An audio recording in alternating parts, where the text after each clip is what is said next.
Welcome সবাইকে। আজ আমরা কথা বলবো দ্য আর্ট অফ নেগোসিয়েশন নিয়ে। আচ্ছা, নেগোসিয়েশন বা দর কষাকষি শব্দটা শুনলেই কি চোখের সামনে একটা যুদ্ধক্ষেত্রে ছবি ভেসে ওঠে? মানে এক পক্ষকে হারিয়ে আরেক পক্ষের জেতার লড়াই, তাই না? অনেকেই হয়তো এমনটাই ভাবেন, কিন্তু শুনলে অবাক হবেন, ব্যাপারটা মোটেও তেমন নয়। এটা আসলে কোনো যুদ্ধ নয়, বরং একটা আর্ট, মানে একটা দারুণ শিল্প। ঠিক সময়ে সঠিক কথা বলে দুই পক্ষেরই লাভ হয়, এমন একটা সিদ্ধান্তে আসার কৌশল। চলুন এই গাইডে আমরা দেখে নিই কীভাবে এই শিল্পটাকে আয়ত্ত করে পেশাদার জীবনে দারুণ সব ডিল ফাইনাল করা যায়। আলোচনার শুরুতেই যুক্তরাষ্ট্রের সাবেক প্রেসিডেন্ট জন এফ কেনেডির একটা দারুণ কথা মনে পড়ে যাচ্ছে। তিনি বলেছিলেন, আসুন আমরা কখনোই ভয়ের বশবর্তী হয়ে দর কষাকষি না করি, কিন্তু দর কষাকষি করতেও যেন কখনো ভয় না পাই। অসাধারণ, তাই না? আসলে পারস্পরিক সুবিধার জন্য কাজ করতেও সাহসের দরকার হয়। মানে অনেক হাই স্টেক্স ডিলেও শুধু ভয়ের কারণে পিছিয়ে আসা বা আপোষ করে ফেলাটা একদমই বুদ্ধিমানের কাজ নয়। সোজা কথায়, পূর্ণ আত্মবিশ্বাস নিয়ে টেবিলে বসাটাই হলো এই গেমের প্রথম রুল। এখন সফল নেগোসিয়েশন জিনিসটা আসলে কি? এটা হলো দুই পক্ষের মাঝে তৈরি হওয়া একটা মজবুত সেতুর মতো, ছবিতে যেমনটা দেখছেন। সত্যিকারের সাকসেস তখনই আসে যখন সবাই নিজেদের মূল স্বার্থগুলো বজায় রেখেই একটা মাঝামাঝি, মানে একটা গ্রহণযোগ্য পয়েন্টে পৌঁছাতে পারে। যখন দুই পক্ষের দৃষ্টিভঙ্গি মিলে একটা উইন উইন সিচুয়েশন তৈরি হয়, ঠিক তখনই কিন্তু পারস্পরিক শ্রদ্ধা আর একটা লং টার্ম সম্পর্ক গড়ে ওঠে। তো চলুন এই গোটা ব্যাপারটাকে কিভাবে ধাপে ধাপে শেখা যায় তার একটা রোডম্যাপ দেখে নিই। ১. নেগোসিয়েশনের ক্ষমতা। ২. আলোচনার জন্য প্রস্তুতি। ৩. গোপন অস্ত্র বিটিএনএ। ৪. নেগোসিয়েশনের ৬টি ধাপ। ৫. সক্রিয় শ্রবণের শিল্প এবং সবশেষে ৬. সাফল্যের মূল উপাদানসমূহ। শুরু করা যাক আমাদের প্রথম পয়েন্ট দিয়ে, নেগোসিয়েশনের ক্ষমতা। একজন দক্ষ আলোচক কিন্তু শুধু তর্কে জেতেন না, তিনি এমন একটা রেজাল্ট নিয়ে আসেন যেটা সবার জন্যই লাভজনক। এর প্রধান সুবিধাগুলো হল বেটার আউটকাম বা উইন উইন পরিস্থিতি, সম্পর্কের উন্নতি, সংঘাতের অবসান, প্রোডাক্টিভিটি বৃদ্ধি, আর হ্যাঁ, নিজের পার্সোনাল গ্রোথ। এই প্রক্রিয়ার মাধ্যমে শুধু যে কাজের গতি বাড়ে তা নয়, বরং দীর্ঘমেয়াদী একটা আস্থার সম্পর্কও তৈরি হয়। এবার যাওয়া যাক আমাদের দ্বিতীয় পর্যায়ে, আলোচনার জন্য প্রস্তুতি। এটা কিন্তু খুব ইন্টারেস্টিং। যে কোনো চুক্তির সবচেয়ে গুরুত্বপূর্ণ অংশটা আসলে কোথায় ঘটে জানেন? মিটিং টেবিলে নয়, বরং পর্দার আড়ালে, মানে টেবিলে বসার অনেক আগেই। প্রস্তুতি মানে শুধু কিছু ডেটা মুখস্থ করা নয়।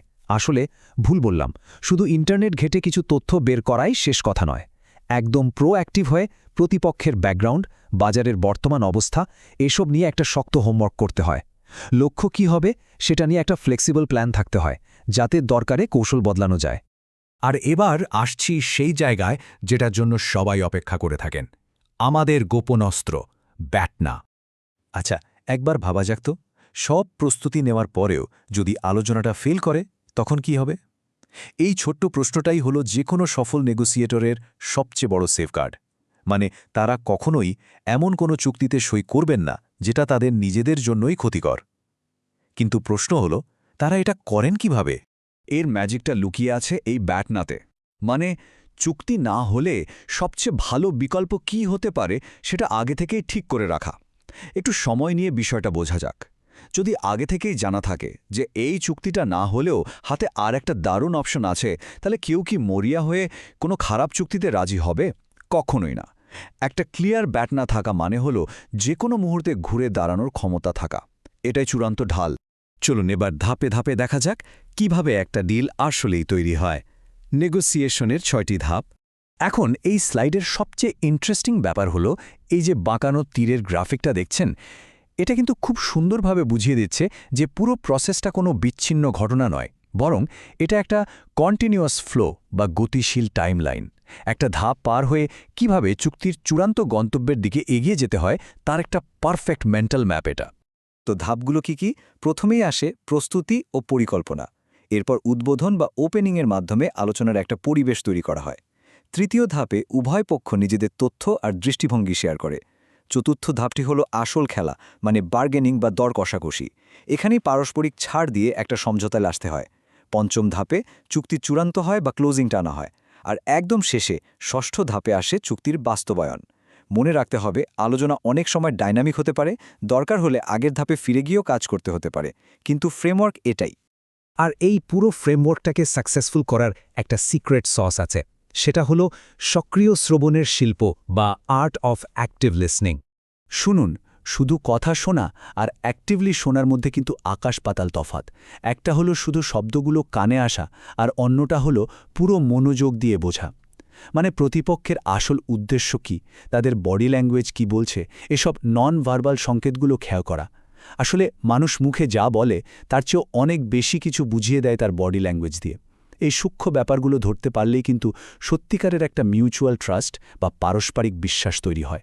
আমরা চলে এসেছি একদম শেষ পর্যায়ে, সাফল্যের মূল উপাদানসমূহ। এখানে ক্রুশিয়াল পয়েন্ট হল আলোচনার টেবিলে একটা প্রবলেম সলভিং মাইন্ডসেট রাখতে হবে। সিচুয়েশন অনুযায়ী নিজেকে মানিয়ে নেওয়ার মতো অ্যাডাপ্টেবিলিটি বা ফ্লেক্সিবিলিটি থাকা চাই। কমিউনিকেশন হতে হবে একদম ক্রিস্টাল ক্লিয়ার। আর হ্যাঁ, সবচেয়ে জরুরি বিষয়টা হলো চুক্তি ফাইনাল হওয়ার পর সেটা অবশ্যই লিখিতভাবে ডকুমেন্ট করে রাখতে হবে। মুখের কথার চেয়ে কাগজে কলমের হিসেবটা কিন্তু ভবিষ্যৎ ভুল বোঝাবুঝি এড়াতে জাদুর মতো কাজ করে। তো একদম শেষ পর্যায়ে এসে একটা দারুণ প্রশ্ন দিয়ে আজকের এই আলোচনা শেষ করছি। এই যে ধাপে ধাপে সাজানো স্ট্র্যাটেজিগুলোর কথা জানলাম, এগুলোকে যদি আমরা ঠিকঠাক মাস্টার করতে পারি, তাহলে ভবিষ্যতের ডিলগুলো বা সম্পর্কগুলো কতটা শক্তিশালী আর পার্মানেন্ট একটা রূপ নিতে পারে ভাবুন তো। এই স্কিলগুলো শুধু টেবিলের দরকষাকষিতে নয়, বরং প্রফেশনাল আর পার্সোনাল লাইফের গোটা দৃষ্টিভঙ্গিটাই বদলে দেওয়ার ক্ষমতা রাখে, তাই না?